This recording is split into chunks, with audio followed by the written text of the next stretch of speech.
आप कुछ नहीं कर सके तो अपने भ्रिकुटी का वाइब्रेटर मतलब कंपन का अनुभव करते हुए ओम का ही 4 बार 5 बार 6 बार 7 बार उच्चारण कर लें बढ़िया से एकाग्र मन से। निपटाने के लिए नहीं, निपटाना मतलब समझते हो क्या होता है? खाना पूर्ति करना। हम लोग जो प्रातः ध्यान करते हैं अथवा घर में पाठ करते हैं तो उसको निपटाते हैं कि करते हैं?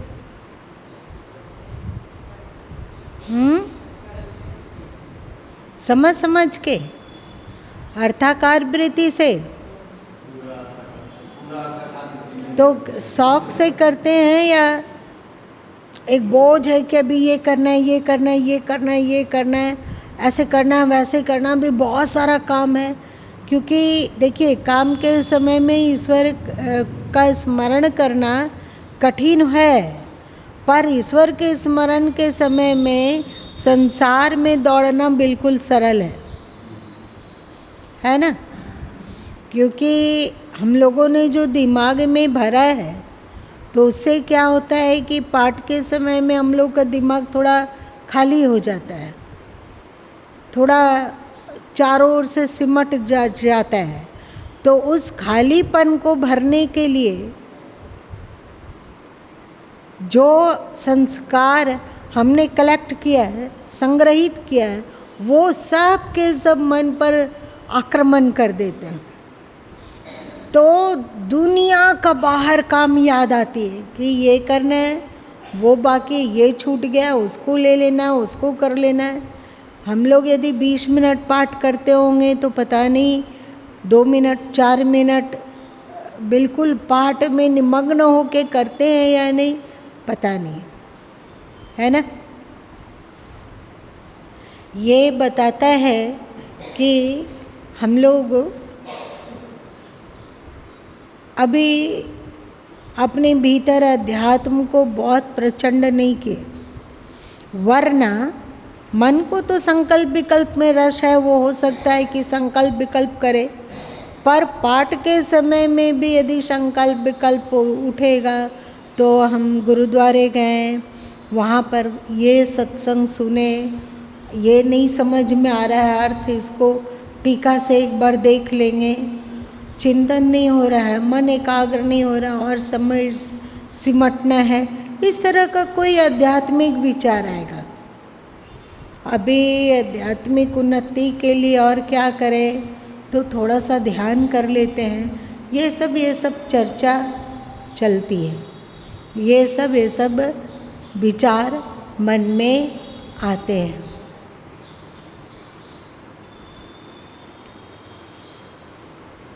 जब इसकी चर्चा चल रही है कि हम लोग क्या बटोरे हुए हैं, तो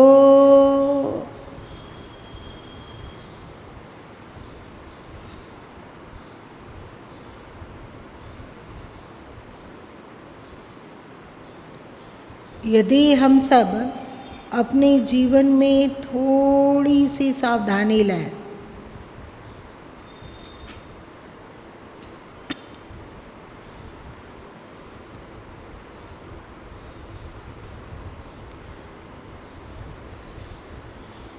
हम लोग का जीवन 3 जोड़ से बना हुआ है, हम लोग का शरीर 3 जोड़ से बना हुआ है, वो है वात पित्त और कफ है। वात पित्त और कफ के अनुसार हम लोग का शरीर का संचालन होता है। कभी वात बढ़ता है, कभी पित्त बढ़ता है, कभी कफ बढ़ता है। और मृत्यु के समय में जब मृत्यु निकट होती है तो वात पित्त कफ एक साथ तीनों प्रकोपित रहता है, मतलब तीनों ही उग्र रहता है। यदि वात पित्त कफ तीनों के तीनों उग्र हो जाए तो फिर किसी के भी जीवन को बचाना असंभव है। समझ में बात आई? वात पित्त कफ तीनों का उग्र प्रभाव प्रकोप हो जाए तो फिर जीवन को बचाना बिल्कुल कठिन है। अब हम लोग यदि थोड़ी देर के लिए अपने शरीर पर ध्यान देंगे और देखेंगे कि क्या शरीर की प्रतिक्रिया क्या हो रही है, शरीर में क्या क्या हो रहा है,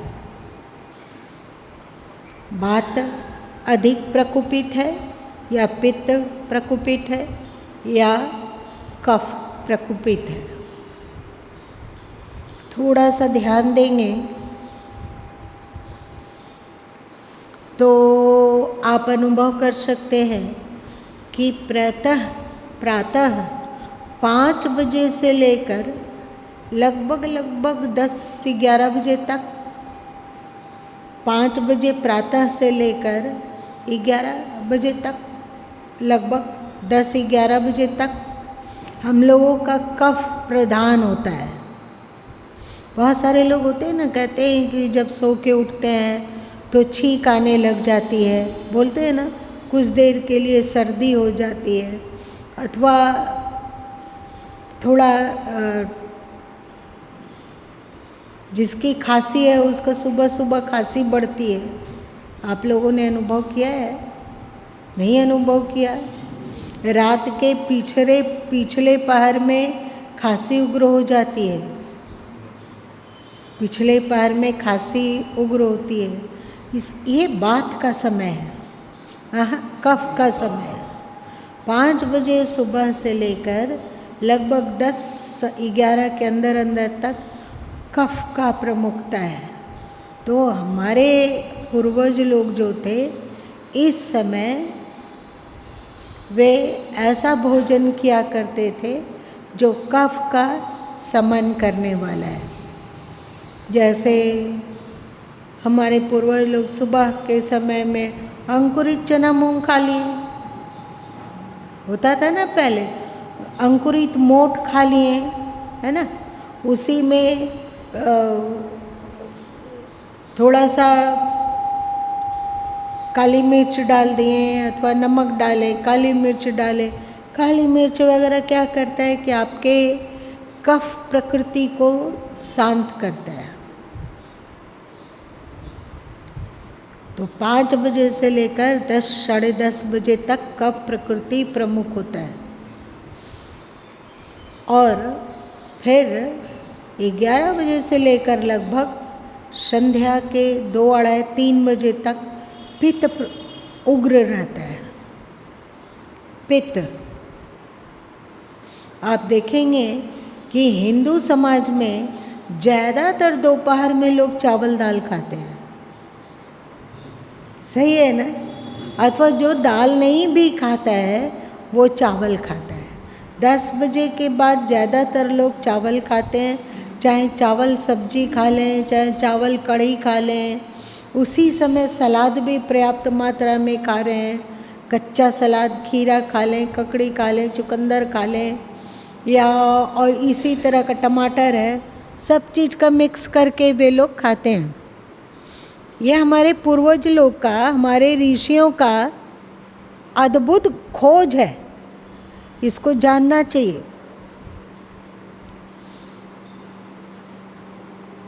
पित्त के समय में जिसको जूस पीना है, फ्रूट जूस, वे दोपहर में लेते हैं। ये सब हो क्या रहा है? ये सब क्या होता है? ये पूर्वज लोग हमारे क्यों चलाएं? क्योंकि उस समय पित्त प्रकोपित है। तो इस समय अगर हम जूस पीते हैं तो वो पित्त के प्रकोप को कंट्रोल करेगा। श्वेत सार, कार्बोहाइड्रेट युक्त भोजन जो खाया जाता है वो इसलिए कि इस समय जो पित्त बढ़ा हुआ है उसको वो कार्बोहाइड्रेट समन करेगा, कम करेगा। इसी तरह का कार्बोहाइड्रेट की और कोई भी चीज़, जैसे खिचड़ी हुआ, दलिया हुआ, चाहे और कुछ है, तो वो सब पित्त को ध्यान में रखते हुए डिजाइन किया गया है। फिर 2 बजे के बाद से लेकर 7, 8, 9 तक का समय होता है किस चीज़ का? वात। आप देखेंगे शाम होते होते जिसका दर्द है वो ज़्यादातर लोगों का दर्द बढ़ता है। जिसके शरीर में पहले से ही दर्द है उसको शाम के समय में ज़्यादा असुविधा होती है। रात में दर्द का अनुभव ज़्यादा होता है क्योंकि वो बात का समय है।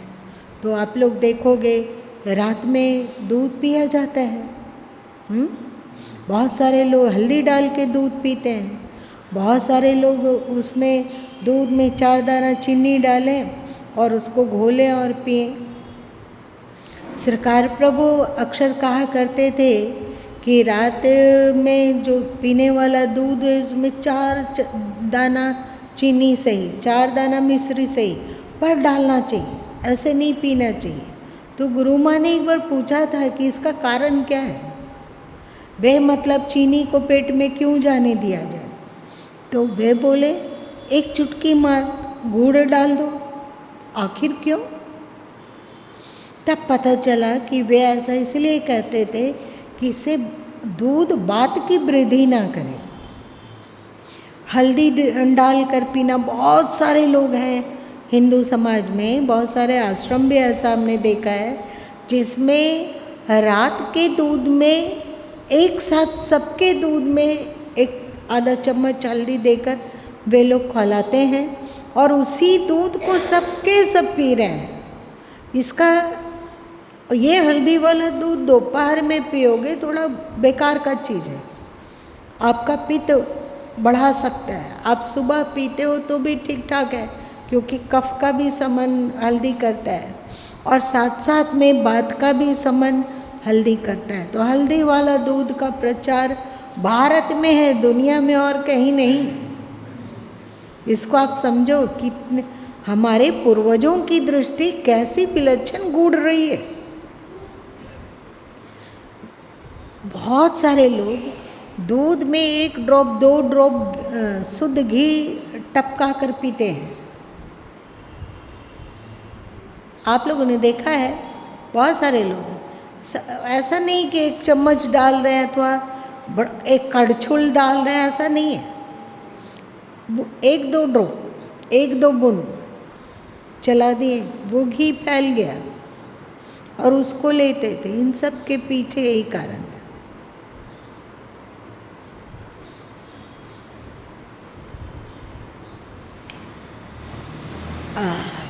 आयुर्वेद आपका कहता है कि सोने से पहले कम से कम 4 घंटा पहले भोजन कर लेना चाहिए।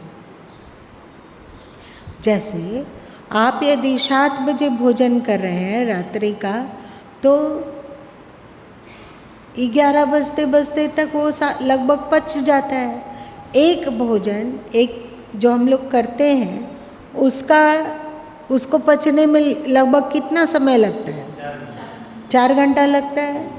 तो अब 7 बजे भोजन किया गया तो 8, 9, 10, 11 बजते बजते भोजन फिनिश। हमारा शरीर उसको पचाकर उसका रस बना के बिल्कुल शरीर में अब वो भेज चुका है। अब बिल्कुल हमारा शरीर रिलैक्स है। सही ना? 7 बजे यदि हम भोजन करते हो और 10, साढ़े 10 तक सो जाते हो तो इतने देर तक हमारा भोजन लगभग पच चुका होता है। अब शरीर को भोजन के निमित्त और अधिक काम करने की आवश्यकता नहीं है। तो अब शरीर क्या करेगा? चुपचाप बैठ तो सकता नहीं है। भोजन को पचाने का था, पचा दिया। अब शरीर की ऊर्जा क्या होगी?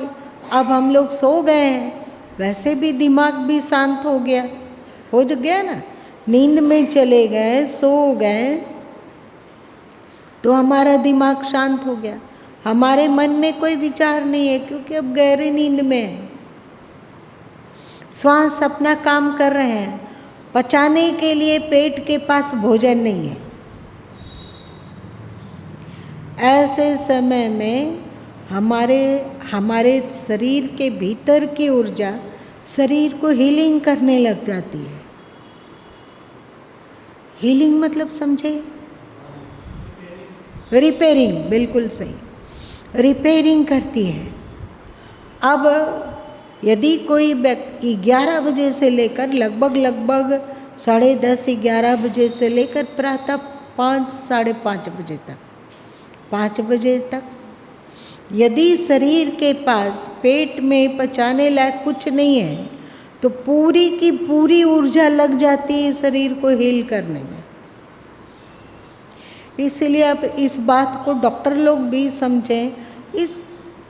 इसलिए अब डॉक्टर लोग भी कहते हैं कि देखिए सोने से कम 2 घंटा पहले आप भोजन कर लीजिए। आपका आयुर्वेद कहता है 4 घंटे पहले भोजन कर लेना चाहिए और मेडिकल साइंस कहता है कि लगभग 2 घंटे पहले भोजन कर लेना चाहिए। क्यों?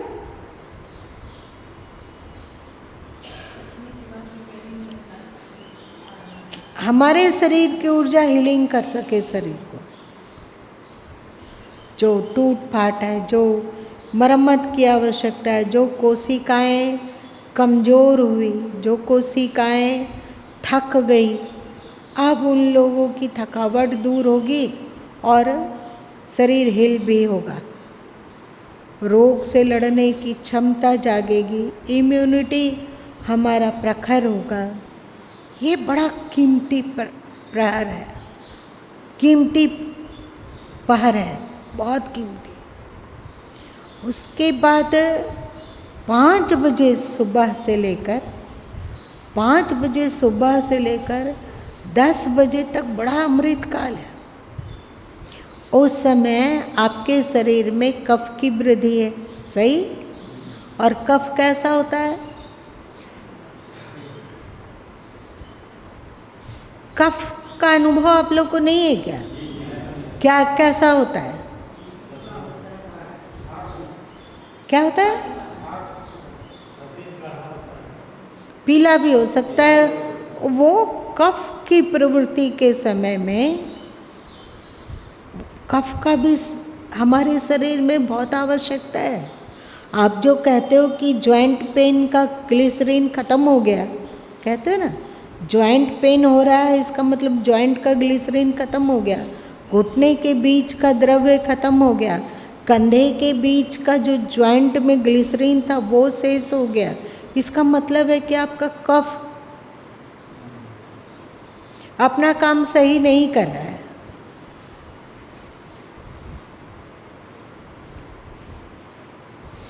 अब यदि 5 बजे से लेकर 10 बजे तक सूर्योदय के समय या सूर्योदय के आधा घंटा पहले स्नान आदि किया जाता है। इसको हमारे पूर्वजों ने ऋषि स्नान कहा है। कहा? हाँ, सूर्योदय से पहले अथवा सूर्योदय होने के समय में जो स्नान किया जाता है वो आपके शरीर के कफ को बैलेंस करता है। आपका शरीर में भी कफ का पहरा चल रहा है तो जल से कफ स्वस्थकर होगा या क्या होगा? होगा ना। जल कफ दोनों का लगभग तासीर एक है, तो आप स्नान करते हो और इसीलिए आपको कहा जाता है कि उठते के साथ आप 1-2 गिलास थोड़ा ठहर के गुनगुना पानी पीजिए। ठंडा पानी नहीं, खौला हुआ पानी नहीं, चाय जैसा पानी नहीं, गुनगुना पानी। ये गुनगुना पानी क्या करेगा? सुबह उठकर जो पानी पीने के लिए लोग कहते हैं, अब तो मेडिकल साइंस भी कहने लगा। पहले आयुर्वेद कहता था कि उठने के बाद गुनगुना पानी पीना बहुत आवश्यक। आप अथवा अगर आपके पास गुनगुना पानी नहीं है तो नॉर्मल वाटर पीजिए। ऐसा मत कीजिए कि उस समय फ्रिज का पानी पी लिए, सुबह उठे फ्रिज का पानी पी रहे हैं तो कफ को वो प्रकोपित करेगा। गुनगुना पानी आपके कफ को बैलेंस देगा और नॉर्मल पानी भी आपके कफ को सामान्य रखने में सहयोगी होगा। तो आपको कहा जाता है कि प्रातः उठिए और बैठकर, आयुर्वेद कहता है कि जब आप खड़ा खड़ा पानी पीते हैं तो उसका फोर्स सबसे अधिक जहाँ पड़ता है वो है घुटना और पीछे का ये जो हड्डी है, जॉइंट है, पैर के पंजे का जो जॉइंट है, ये जॉइंट इस पर होता है। इसलिए आपका आयुर्वेद चिल्ला कर कहता है कि आप बैठकर पानी पीजिए। सही सही, आप बैठकर पानी पीजिए। और भी बहुत कुछ कहा गया, आपके शरीर में कफ की वृद्धि है तो आपका आयुर्वेद कहता है कि आप गुनगुने पानी में 1 चुटकी नमक डालिए और 2 गिलास बैठकर 2 गिलास 3 गिलास पी लीजिए और सबको उल्टी कर दीजिए। कहता है, जान रहे हो, कोई जानते हो ना? इसका मतलब क्या है? आपके शरीर में जो कफ जमा है, जिसका काम नहीं है, वो पेट में जमा हो रहा है चाहे फेफड़े में जमा हो रहा है, वो सब बाहर आ जाए।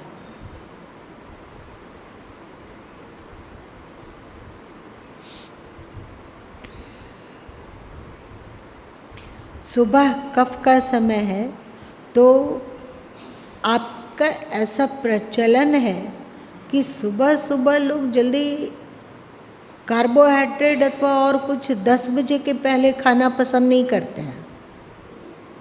सही, आपको 6 बजे जाना है तो आप चावल खाकर कहीं जाने की इच्छा कम करोगे।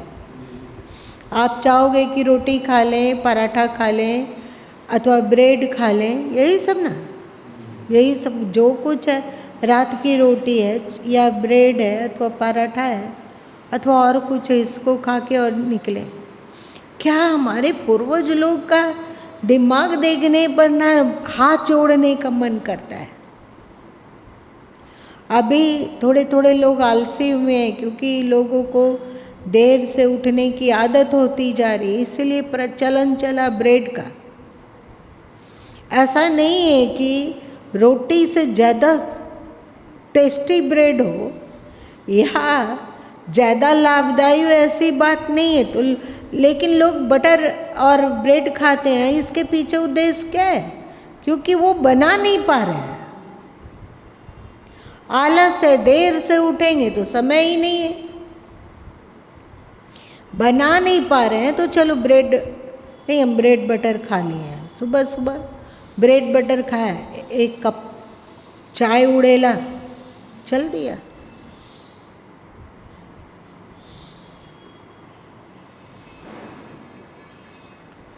तो यदि हम सुबह जो भी लेते हो थोड़ा सा सावधानी से लें, जो हमारे कफ को प्रकोपित ना करे। कफ के बैलेंस को रखने के लिए सुबह गुनगुना पानी या नींबू का पानी अथवा इसी तरह का कुछ भी जो हमारे कफ को बैलेंस रखता है। और 10 से 11 बजे से लेकर लगभग 2 से 3 बजे तक पित्त का समय है, तो इसका शमन करने के लिए आप फ्रूट खा लो, सलाद खाओ, जूस पी सकते हो, कार्बोहाइड्रेट का कोई भी चीज़ खा सकते हो। संध्या के समय में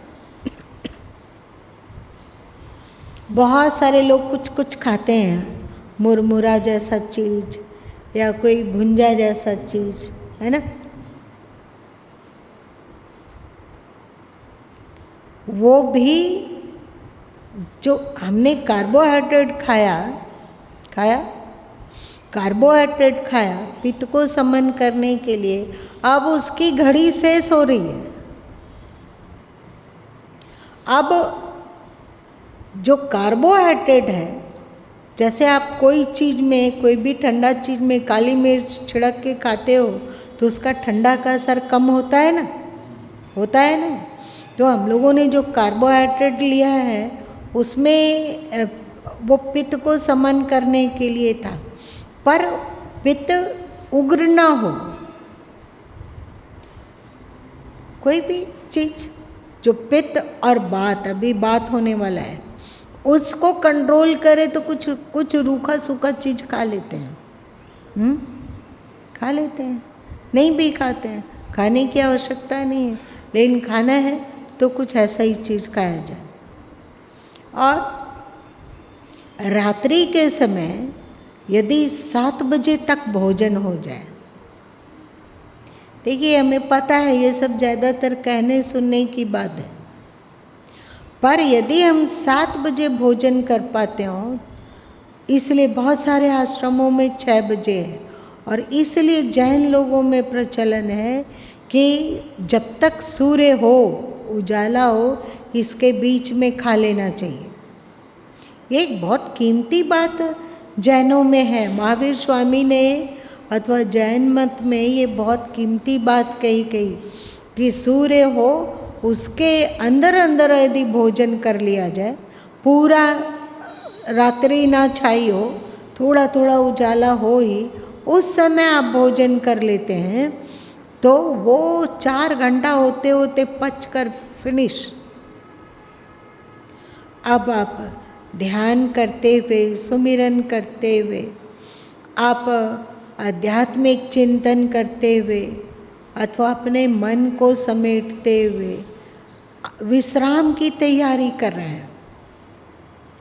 और यदि मन को समेटते हुए, सुमिरन ध्यान करते हुए आप नींद में प्रवेश कर पाते हैं, तो जहाँ आपकी ऊर्जा आपके स्थूल शरीर को हील करेगी, आपने अपनी ऊर्जा में मिला दिया, सुमिरन को मिलाया। इसीलिए कहा जाता है कि रात्रि सोने के समय आध्यात्मिक चेतना अंतस में रखकर नींद में जाना बहुत आवश्यक है, बहुत आवश्यक है। जैसे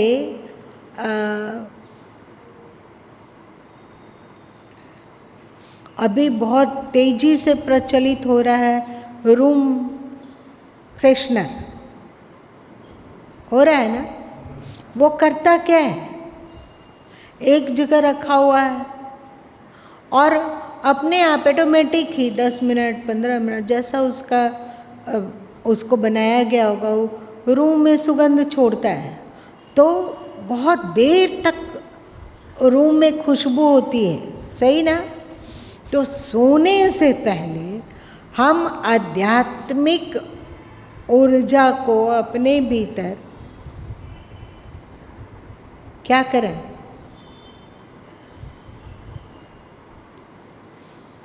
जो काम फ्रेशनर करता है वही काम करेंगे। हम अपने आध्यात्मिक छींटों को भीतर दे दिया, आध्यात्मिक छींटे को भीतर दिया। हमने सुना है कि एक बार कोई मछली पकड़ने वाली थी, ढेर सारी मछली पकड़ी, और जब लौट रही थी तो किसी विघ्न बाधा के कारण रात हो गई और उसका गांव दूर था। तो वो एक फूल की मालिन के झोपड़ी में रही।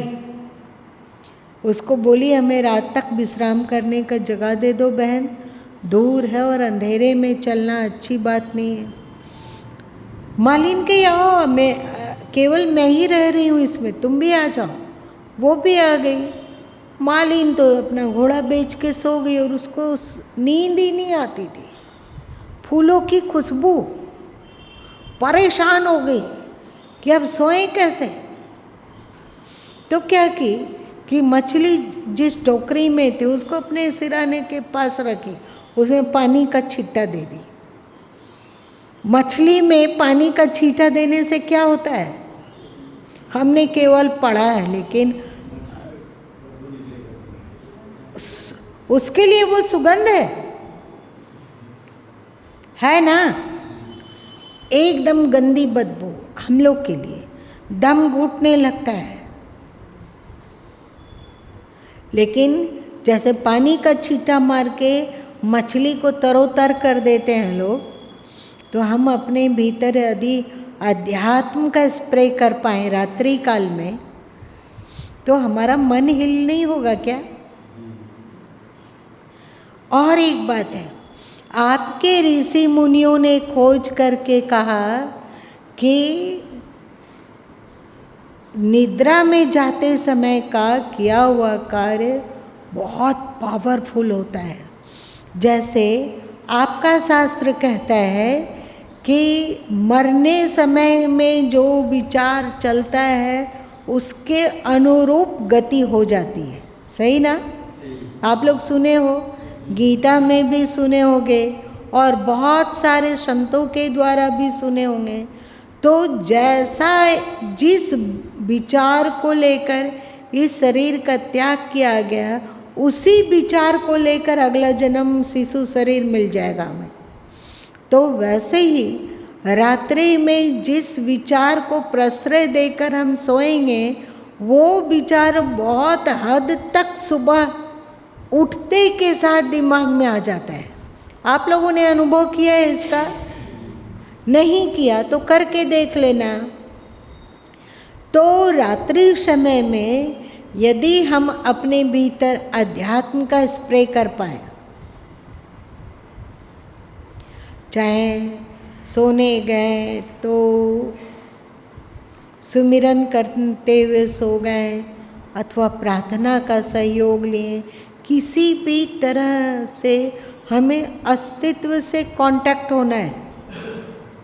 मतलब जिसे हम लोग परमात्मा कहते हैं, जिसे हम लोग ईश्वर कहते हैं, जिस प्रभु को हम लोग ऊर्जा का भंडार कहते हैं ना, तो उससे हम संपर्कित होकर यदि निद्रा में जाते हो, प्रार्थना करते करते, सुमिरन करते करते, ध्यान करते करते, अथवा कोई श्रेष्ठ विचार का संकल्प लेते हुए यदि हम निद्रा में जाते हों, तो हमारा मन बिल्कुल बहुत ही भली भांति हेल होगा।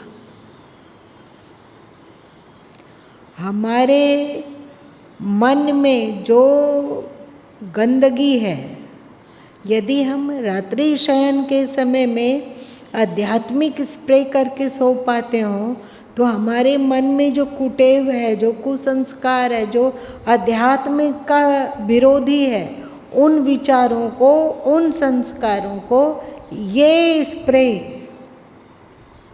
आउट, भाग। और यदि आप सांसारिक विचार करते करते हुए नींद में जाते हो,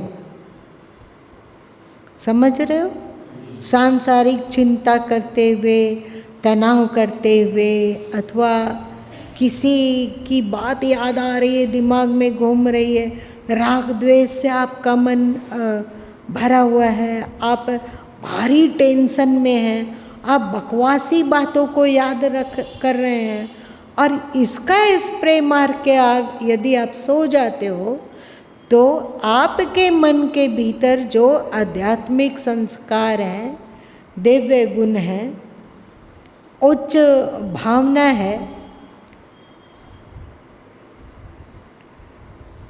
उच्च भावना है, उसको आपके मन से ये कुविचार जो करते हुए आप सोएं, उसको कमज़ोर करेगा, उसे भगाएगा, उसे मन से हटाने का प्रयास करेगा। और यदि मन में जीवित भी रहेगा तो बहुत ही कमज़ोर रूप से रहेगा। समझे बात? आप संसार का चिंतन करते हुए अथवा संसार के किसी भी उड़ेल बुन को करते हुए रात्रि शयन करते हो, तो जो रात भर में वो ऊर्जा क्या करेगी, उसके विपरीत का जो मन में संस्कार है, उस भाग निकल, कमज़ोर करना। तो पता चला कि रात्रि के समय क्यों चिंतन मनन ध्यान करते हुए शयन में जाने के लिए कहा जाता है। क्यों 4 घंटा पहले भोजन करने के लिए कहा जाता है? क्यों? हमारे भोजन की बनावट ऐसी है। सुबह ये खा ले, सुबह हल्का फुल्का खा लिया, दोपहर को कुछ और खा लिया, रात्रि को ऐसा भोजन जो बात वर्धक ना हो। बात वर्धक भोजन आपको करना है। आप सुबह दोपहर पालो, वो पच जाएगा, पर रात्रि काल में बात वर्धक भोजन कभी नहीं होना चाहिए। बात मतलब गैसकारी, जो कि गैस बनाने वाला हो, इन सब का भोजन नहीं होना चाहिए। इस तरह हम अपने जीवन को थोड़ा मैनेज करें। रात्रि के समय अनिवार्य रूप से अध्यात्म चिंतन और थोड़ा पहले भोजन करने की कोशिश करें।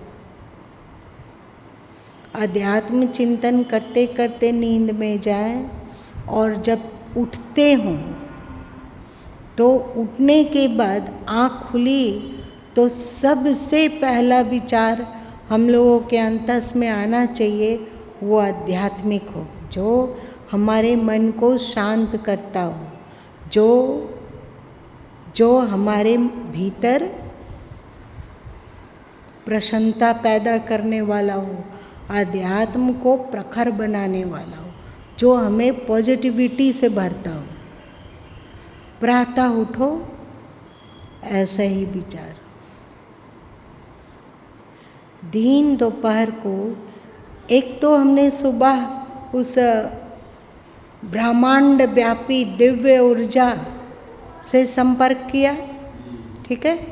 फिर रात्रि में संपर्क करते हुए सोना है, 2 बार हुआ।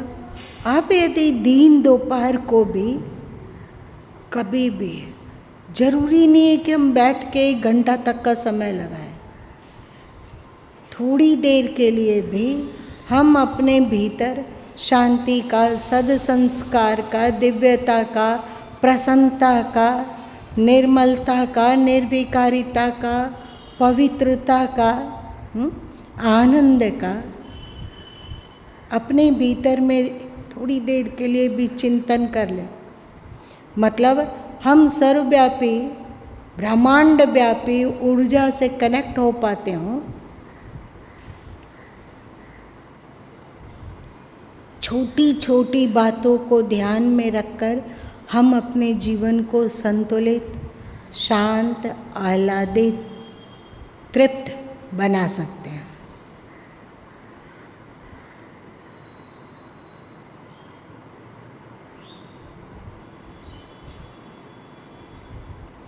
हम लोग दिन भर संसार से जुड़े रहते हैं, है ना। दिन भर हम लोग संसार से जुड़े रहते हैं, तो संसार कैसा है? जिसमें उठापटक चल रहा है वो संसार, तो हमारे अंतस में भी उठापटक चलता है। यदि हम अपने अंतस को कुछ देर के लिए ब्रह्मांड व्यापी ऊर्जा से संपर्कित कर पाते हो, तो देखो कि कैसे हम लोगों के जीवन में अध्यात्म फलीभूत होता है और छलकता है। ठीक है, कोई जिज्ञासा? अभी जो गुरु माँ ने कहा उसमें कोई जिज्ञासा? बहुत कठिन बात कहा गया क्या? सरल, सभी समझ गए। किस तरह हम अपने शरीर को हील कर सकते हैं, किस तरह हम अपने मन को हील कर सकते हैं, किस तरह हम अपने संस्कारों को हील कर सकते हैं, ये छोटे से समय में बताने की कोशिश की गई। आज इतना ही रहने दो।